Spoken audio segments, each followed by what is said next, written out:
Hey, my name is Lewis, and today's topic we're going to be talking about bullying and how bullying can lead to depression, anxiety, or suicide.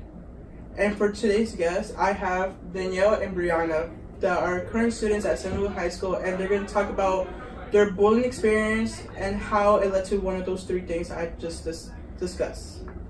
So my first question will be, why do you think bullying is the number one common thing at school? Okay, so I think bullying is something that is seen everywhere, whether it's in school, outside of school, and bullying happens for many reasons. I think personally it's just how students tend to let other things that are being said or let other people affect who they are or affect how they should be and how they carry themselves. And bullying is just something that some students do it because they don't know how else to express or show that they themselves are going through something deep inside. So they think that the easy way to make themselves feel better is to see other people hurt, see other people down because of the situation they're going through, maybe at home or maybe because of other students at school or their peers that influence them to do the same. I feel that bullying is very common in schools because in the period of school, in the time that you're in school, that's the time where you're finding yourself and you're trying to see who you are, who you want to be. And whenever you see people doing different things or whenever you see people doing things that you're not used to seeing, you automatically just want to fit in, and you automatically just try to do what other people are doing. And because you see other people bullying other people, or just because you see somebody that's different and isn't like you, those people just tend to have they think that they have the right to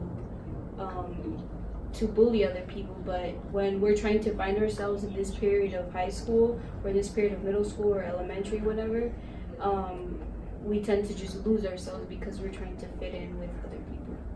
Okay, so basically bullying is like an infection, basically hitting on everyone, making it like a follower, whoever sees them bullying each other, they want to do it as well, basically.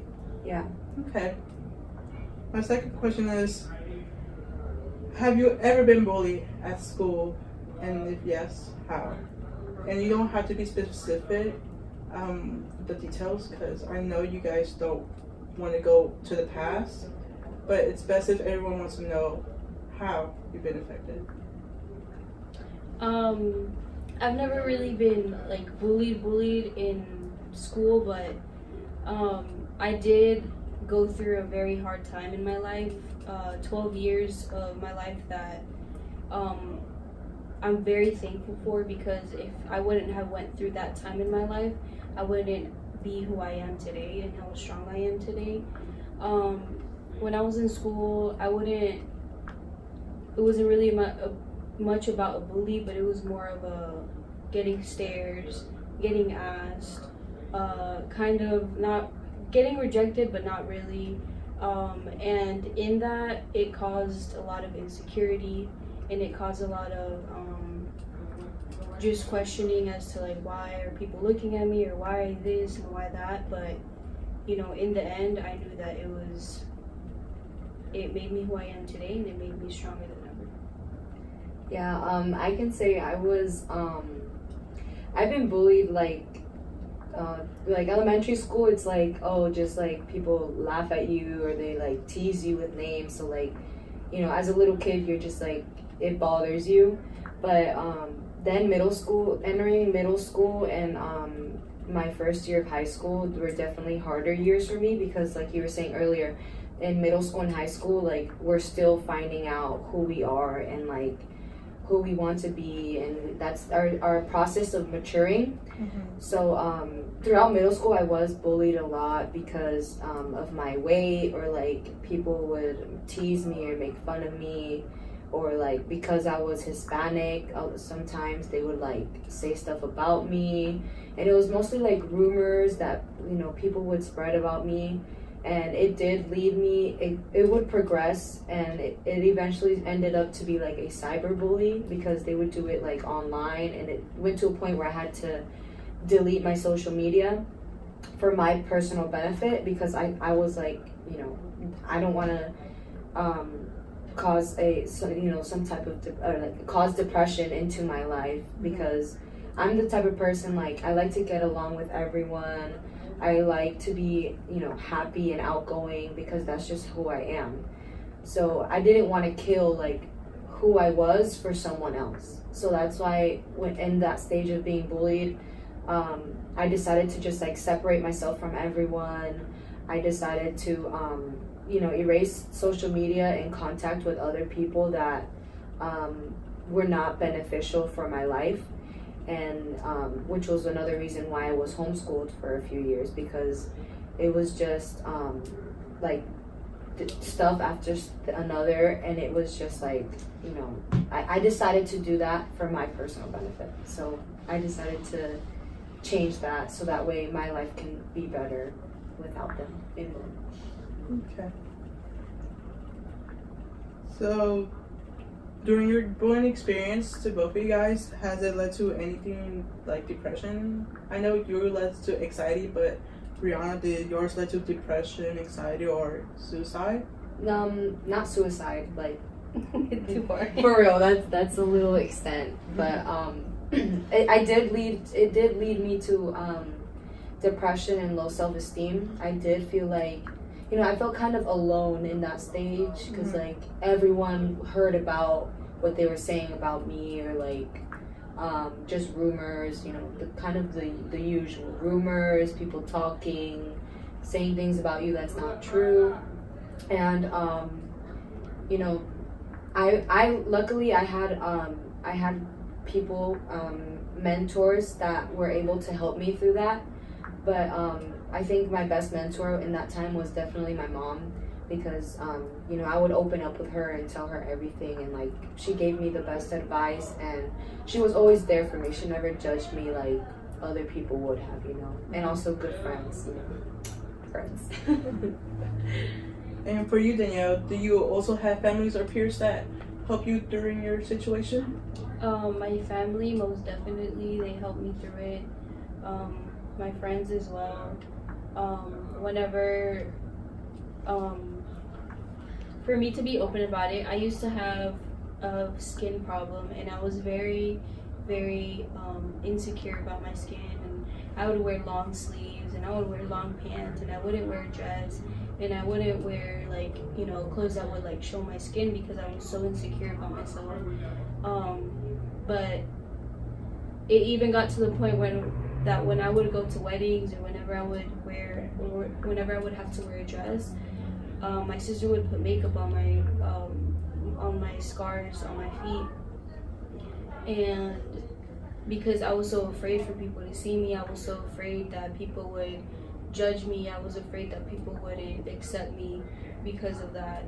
And you know, in school I would be so like self-conscious, they're looking at me, or oh this and oh that. And my sister, my brother, my mom, and my dad, like, they were such a help. They would tell me like, no, nobody's looking at you, that's just, you know, that's just stuff that wants to go in your head. But in reality, like, it's crazy how nobody was really looking at me. Everybody saw me normal, but in the end, it was just my head. It was just me, like, overthinking it.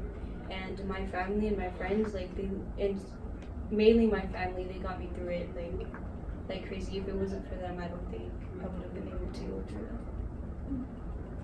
Well, we're very glad that both of you guys are doing very good at school, and you found new friends, obviously. Me. But everyone's really glad that you're just ignoring the drama and just going straight for success. We're proud. Yes. So, what is one thing you would like to say to the people who bully you?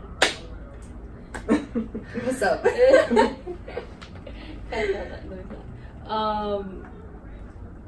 I would say honestly, thank you, because Same.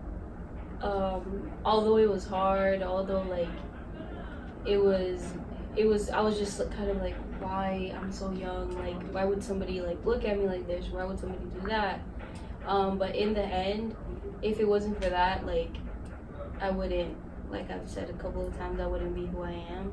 And I would just say, like, it's not something cool to bully, it's not something that should be a trend.